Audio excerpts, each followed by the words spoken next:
Bonjour à toutes et à tous, j'espère que vous allez bien. Alors aujourd'hui, c'est bientôt Halloween.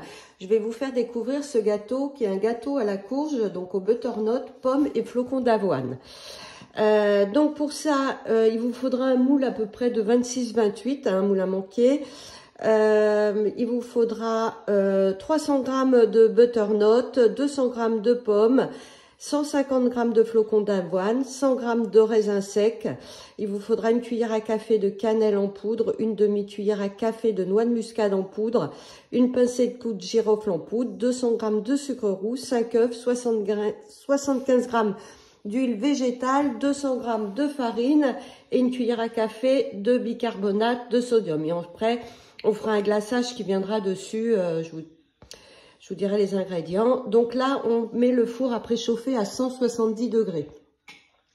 On beurre et on farine son moule à manquer.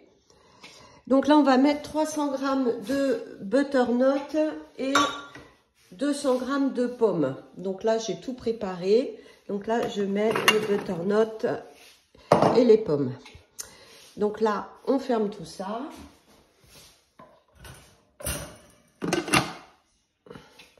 Et là, 10 secondes, vitesse 5. Donc là, il a mixé mon butternut et mes pommes. Je vais racler avec la spatule pour tout bien faire descendre.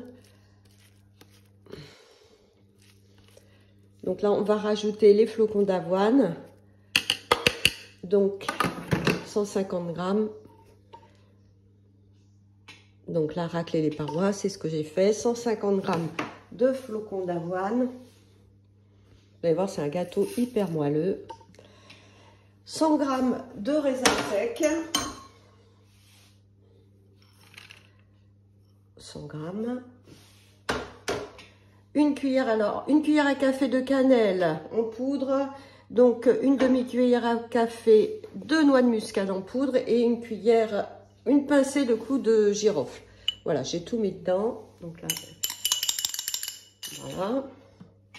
Donc 200 g de sucre roux,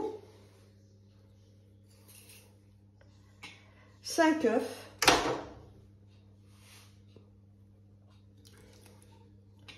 75 g d'huile végétale, donc mon huile,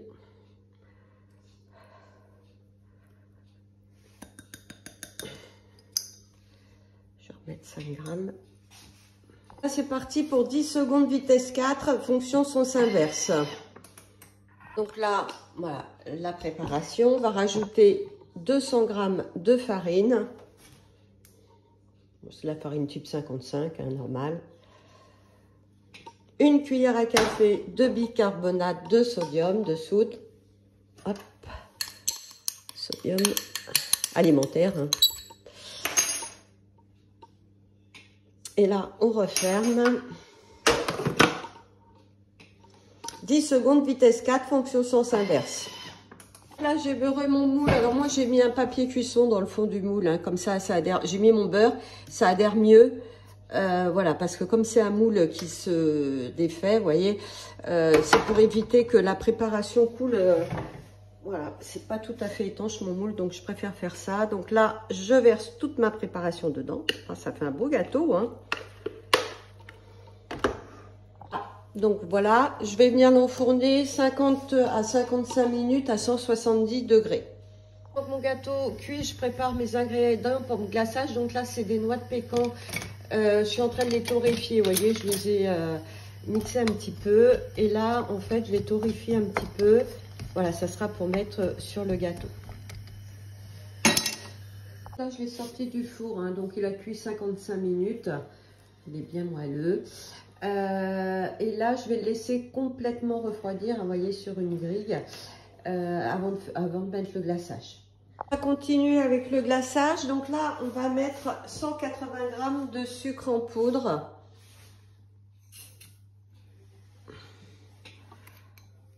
Alors là, insérer le couvercle et le gobelet. Donc là, il va nous faire le sucre glace. 10 secondes, vitesse 10. Ça fume, ça fume. Donc là, vous voyez, hein, pour réaliser votre sucre glace, ça c'est magique. Donc 50 g de beurre. Donc du beurre doux. Hop. 60 g de fromage frais. Donc, ce que vous voulez, type Saint-Moré ou n'importe. 10 g de jus de citron. Tout frais. Alors. Voilà. Donc, on referme tout ça. Et 30 secondes, vitesse 4. Là, mon glaçage est terminé. Vous voyez le résultat. Donc là, je viens napper mon gâteau avec le glaçage.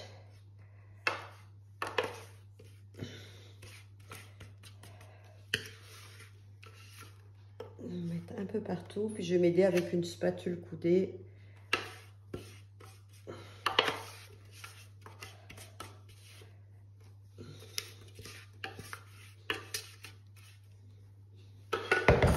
Donc là, vous vous aidez avec une spatule. Laissez descendre tranquillement. Donc voilà comment j'ai mis. Alors, sur les côtés, c'est normal, hein, je le laisse comme ça. Je laisse couler volontairement comme ça. Donc là, j'ai mes petites noix de pécan que j'ai fait torréfier, hein, mixer torréfier. Donc je vais venir les mettre dessus. Là, je viens mettre ma petite toile d'araignée donc que j'ai faite. Voilà. Donc pour décarer mon gâteau. Dessus. Alors, j'ai pas fait les araignées en chocolat. Elles sont pas en chocolat et se penchent pas, celles-ci. Voilà, juste. Donc, je les dispose. Donc, sur ma toile d'araignée. Donc, voilà un petit gâteau pour Halloween qui est super sympa et hyper moelleux. Eh bien, écoutez, j'espère que cette petite vidéo vous a plu et vous a donné aussi envie de le réaliser. Je vous dis à bientôt pour d'autres recettes.